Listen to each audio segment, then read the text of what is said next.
Hello, my noble band of outlaws. Outlaw Samurai coming at you live with a video.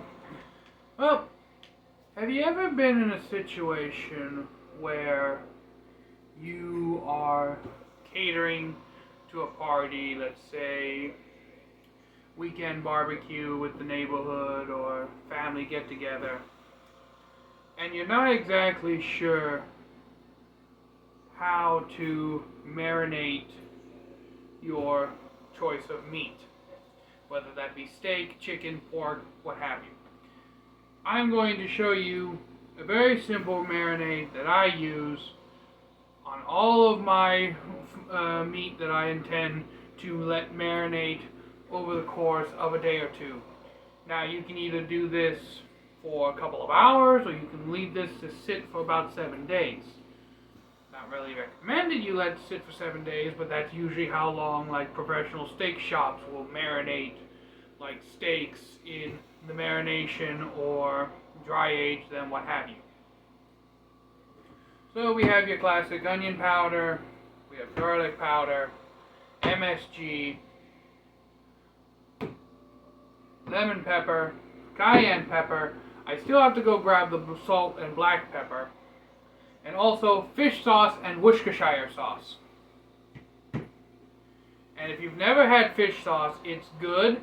You just have to have a taste for seafood, because it does have a bit of a fishy taste to it. You have been warned. The meat we are going to be marinating today are these country-style pork ribs that I got from Sam's Club. I know a lot of you all have been wanting me to do more cooking videos, and I mean to do more cooking videos. It's easier for me to do cooking videos outside or in an area where I have more space to move around generally. I have this paper plate here simply as a means of cutting these strips in half.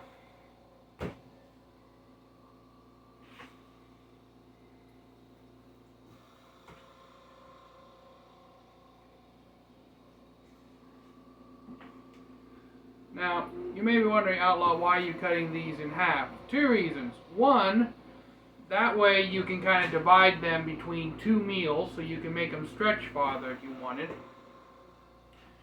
And it gives the marinade just that much extra surface area to cling onto and soak in.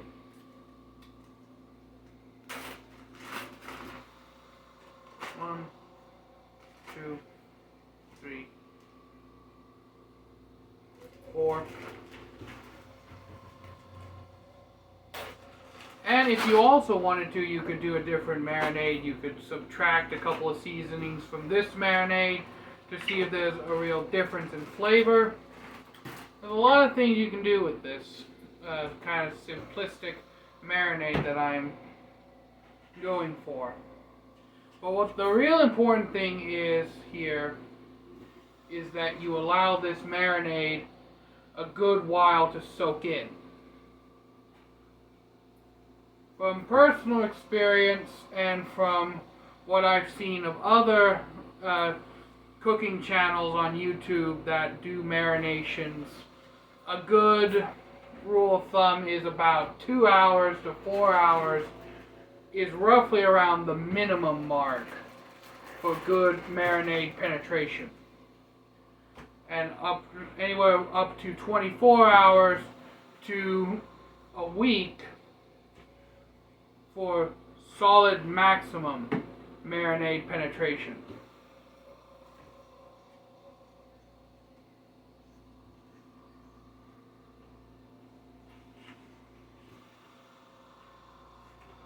And if any of you are wondering why I'm using a paper plate instead of a cutting board, it's because all the dishes are clean and I don't feel like doing anymore.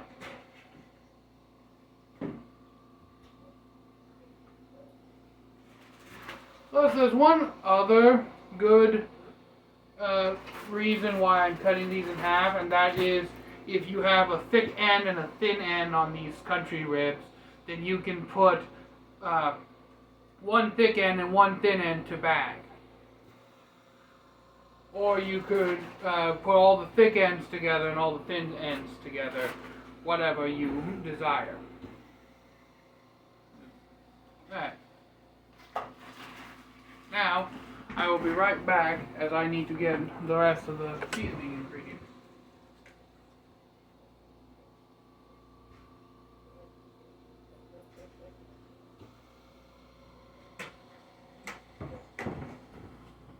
Salt and pepper.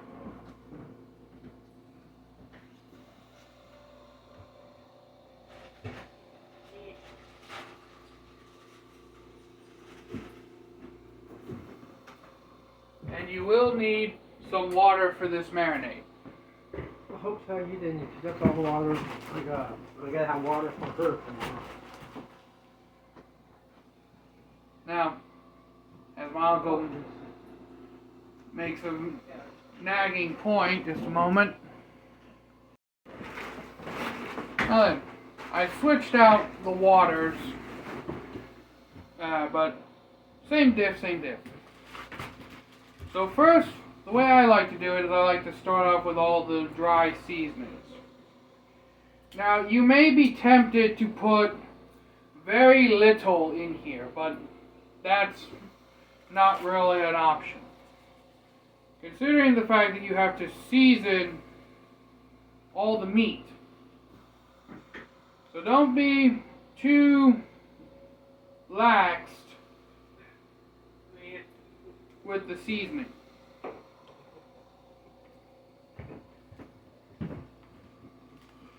Also, if any of you are afraid that the seasoning may overpower, don't be. Because when you marinate it, the seasoning gets mixed into the liquid and soaks into the meat itself.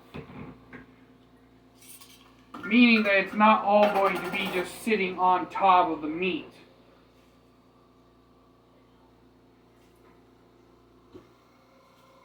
And all you probably, well, Allo, why are you adding excess MSG? It's supposed to be bad for you. Everything's bad for you in certain quantities.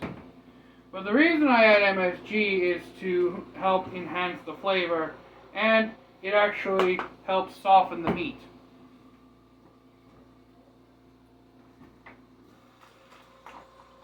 Like I said, don't be stingy. Add some generous amount of Worcestershire.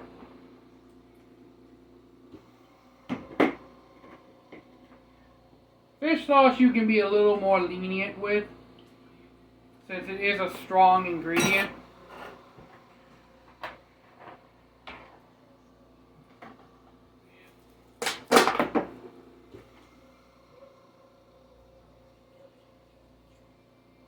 You don't want to add a lot of water. Somewhere around just under maybe half of a quarter of a cup. Then we mix. We mix a mix a mix. Mix a mix a mix. Like I said, you can make this in the morning, go to work, come back at night, and it's going to be just deliciously marinated and tender. Now here's the important part.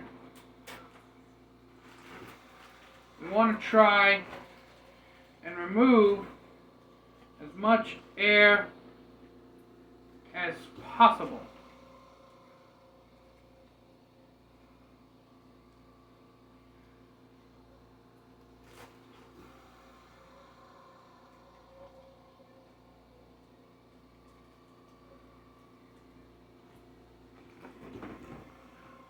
Just like that.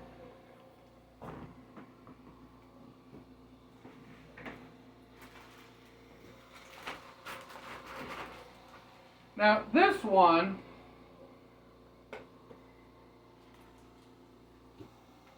I'm actually going to try a Guga version. Garlic, black pepper,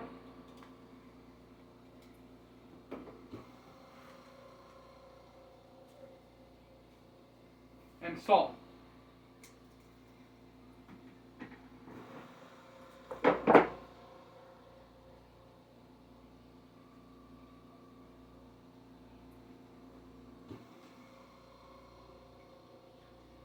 You'll notice I've added a little extra water to this bag, and that is actually to take the place of the Worcestershire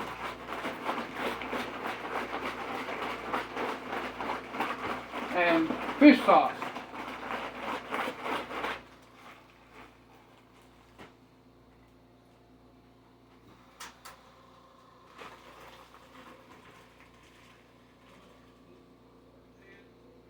The reason I call this the Guga method is because if you watch the cooking channel Guga Foods, you'll know that 99% of everything he cooks, he just uses salt, black pepper, and garlic powder.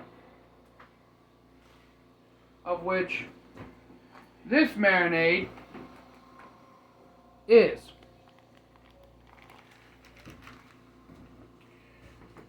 Now, I'm actually going to leave these to sit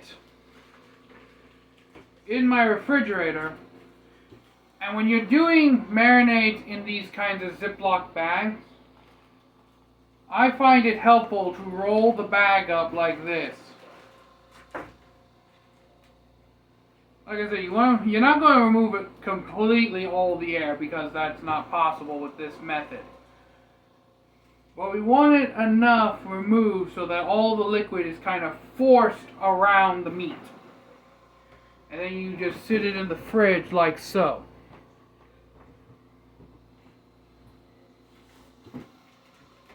This kind of helps force it into a nice little ball and makes everything nice and tight.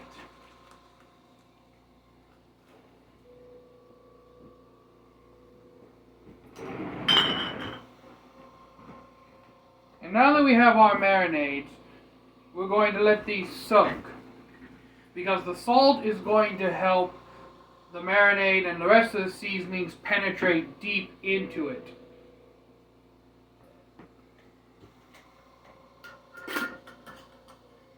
There's also a technique called dry brining.